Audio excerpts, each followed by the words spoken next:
Hello, this is Microphone Media. Please like, subscribe, and share. Thank you. Hello, this is Microphone Media. Please like, subscribe, and share. Thank you. سلام إنها باللي دهان دويلكم دهان حديركم من العالم ذلهم سمعتنا سلام نأخذكم يخون زي مايكروفون ميديا مايكروفون ميديا حدش زونكم كعامة أنكم عدهنا مساهم من نبلنا ناي كل شيء عمد مستي ناي زبيت سبنا أكالكم إنكم كتكتسلو سبسكرايب زي جوركم سبسكرايب قبروا لايك جيركم نعجم روح عامة بخبري يعدمكم سمعته بفلا يزي دعما أقداس زخانة بعرا ولدنا ولو زي تاريخ زي نامصو زارو عصبات تقروتم يقون ويكعام عبي أحمد مسكورا هرو زارو وزلو بزعب عسب تقلاي منستر ملس زيناوي نوسي مهارو نبر تقلاي منستر زنبرا مالتيو نقنق زيبل متكل زلو بتحكي زتزارو بخصمعكم إيه بمحارنيا يتزاري بوا حصر زبادت ياخل تداي غادين قلقيا كم زلو أسمعون مو أمحارنيا زي تسمعو خامة بتقرينيا خنقركم إيه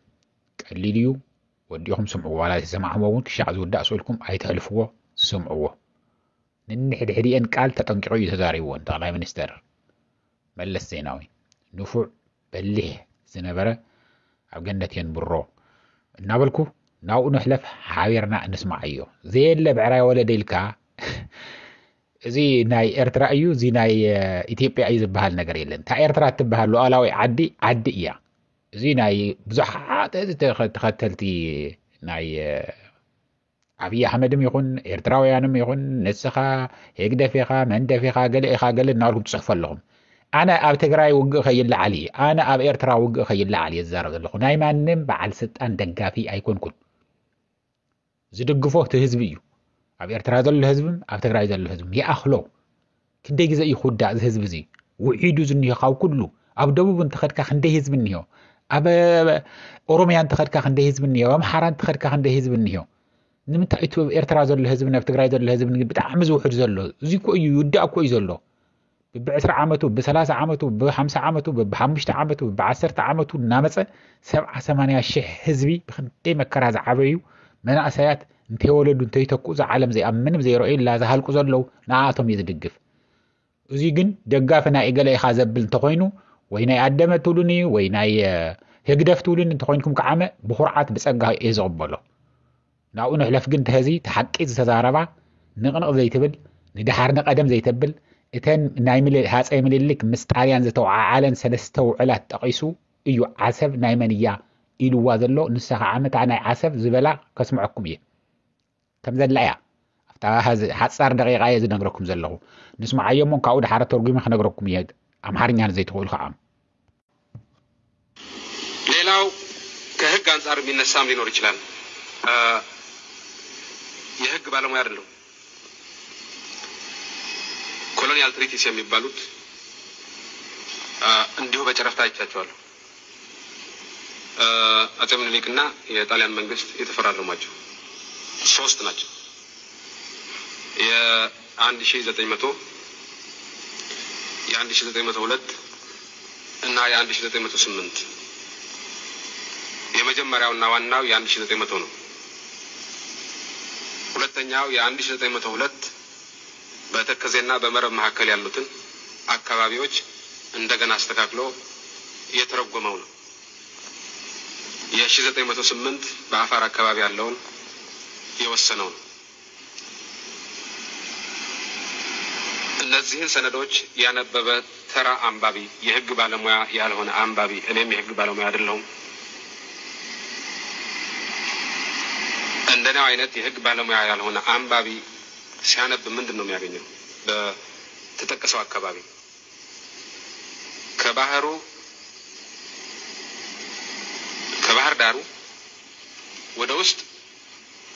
ፓራሌል የሆነ 60 ኪሎ ሜትር ስዕል ይሳላል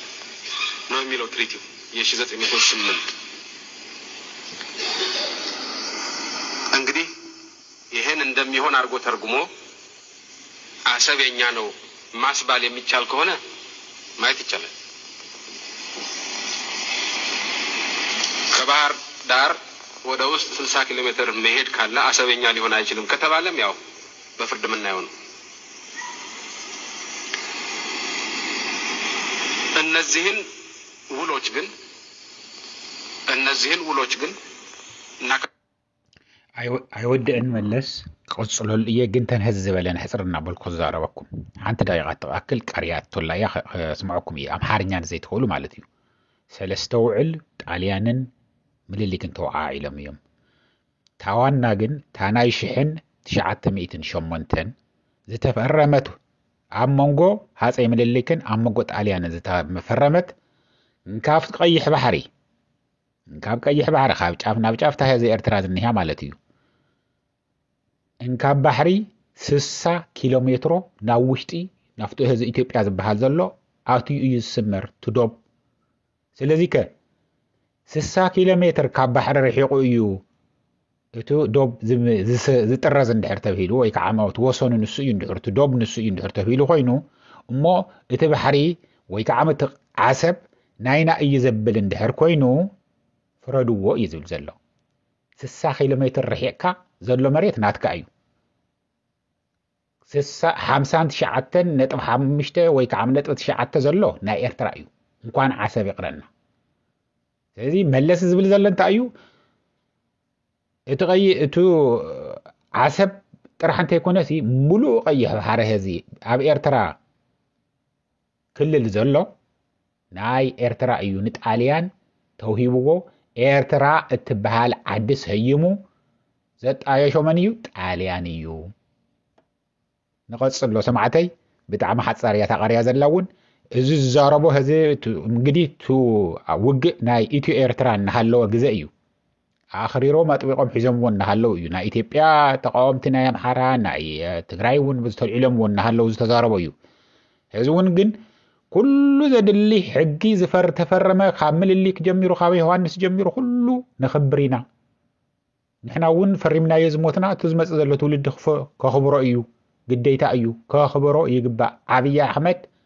إن مللك زفرموه خبر قديتو يزول زل ده عبي أحمد مترح يكون النايل مش عامز مسؤول من تقونه حدش من قصدي زخوف الرمو كخبره قديتو مهنياتهم فري ما يا إثيوبيا أنا وعلك خبر يلا يزول زل أستي نود أيو عبرنا نسمع أيو سمعتي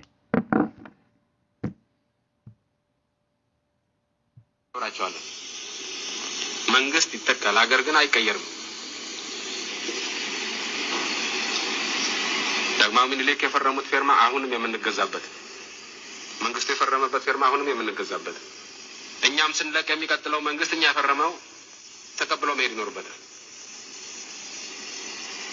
እነዚህ ዓለም አቀፍ ውሎች ናቸው።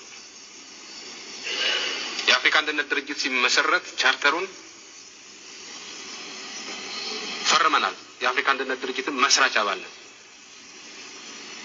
እዛ ላይ የተጠቀሱት አንቀጾች እናከብራለን። እነዚህን አንቀጾች ተጠቅመን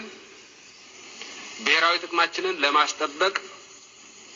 በህግ ክርክር መስክም የቻልነውን ያህል እንሰራለን። የውጭ سامعهم وسمعتي زوني ودنيش تيلا تايا ግን ኣብ ማእኸልና ኣተኹ ዝብል ዘለኹም ምናልባት ብፍላይ ብዙሓት ኤርትራውያን ኣምሓርኛ ዘይትኽእሉ ስለ ዝኾነ በአዲስ ኣበባ ብዙሕ ዓመት ተቐመጡ ምሳና ዝነበሩ እውን ብትግርኛ ኣብ ዝዛረቡ ገዛ እውን تزارون تبدأكم ون يشجرهم نيرو معناتهم كل شيء بتجرينا يتزرب نيرو حدا فلي زبلو ناي إرتراويان ناي كاب تجرايز مثلا قروابتنا نفعل الزنبرنا نحنا بمحارنا نزارم نيرنا زبز حجزة جن أنت أيو نص خبر كيبل أنت عايز بلزلو ملز زيناوي نبصو جنتين برامو حق ما كم زين فيبلانيو نيرو إزو علزي نحنا خنا فرصين خالن أفريقيا حبرت منبرينا أفريقيا حبرت زلوا كل تريتي نفر من عينا ناي حبرت أفريقيا زلوا عدتات كعمل كعخم إرتراز بلاين تنزل بزحة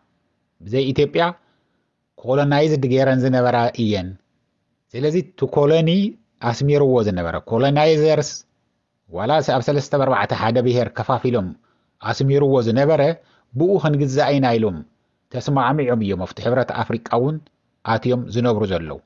تناي حفرة أفريقيا خامة إثيوبيا مسراتيت حانتية بي هايلة سلاسة جزاز تفرم أيو إذا قول لين تنفرم تلنا تناي إرتراون زملكتيو ኤርትራ ምስ ኢትዮጵያ እንተላ ኢትዮጵያ እዩ ነይሩ ካብ ኢትዮጵያ ምስ ተፈለየት ግን ንሕና ነፃነትና እንደሊ ተባሂሉ ነፃነት ካብ ትረክብ ናይ ሕቡራት መንግስታት ኣባል ካብ እትኸውን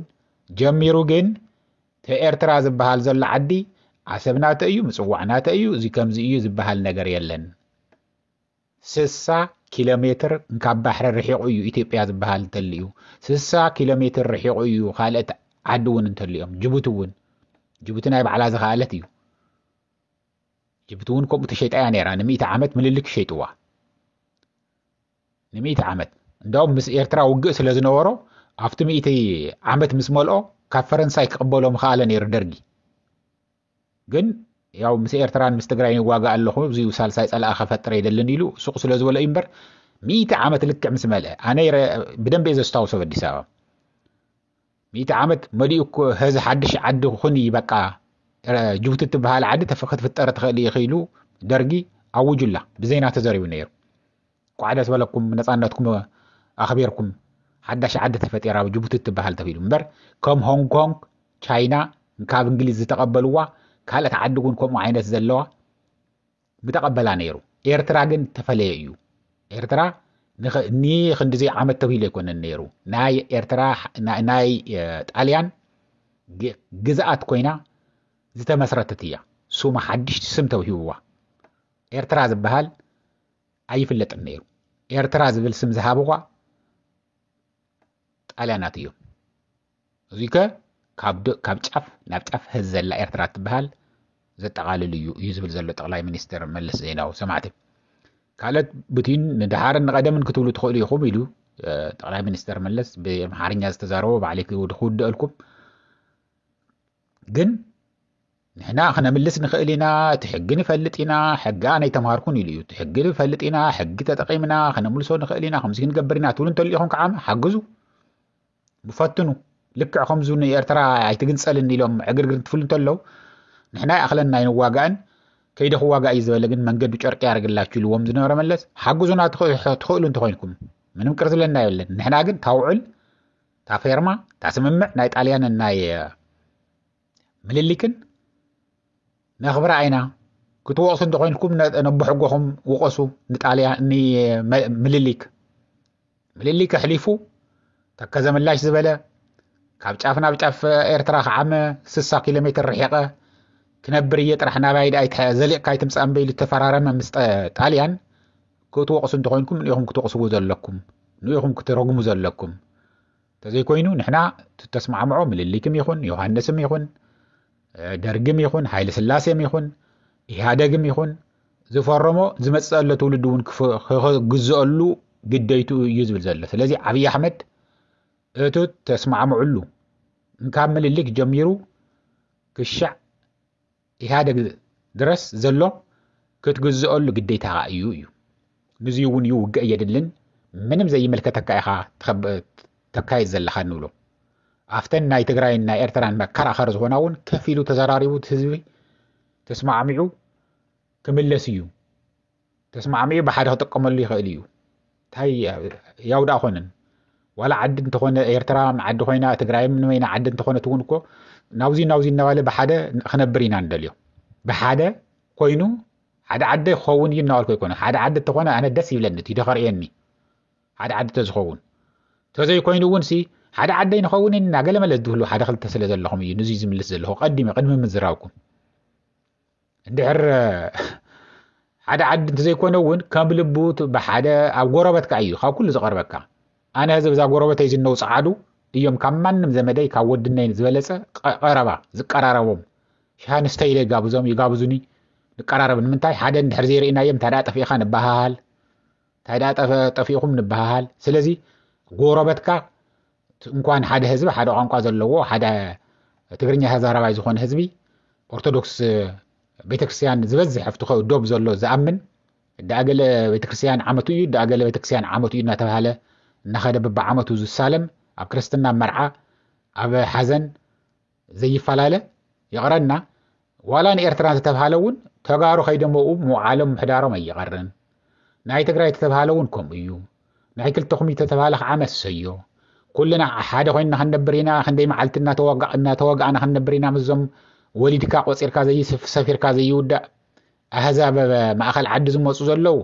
እንድሕርና ሓደ ኮይንና ማንም ኣይንኽአና እንተኢሉ ከዓመ እሰዮ ዝበለፀ ትይዶ ኸርእየኒ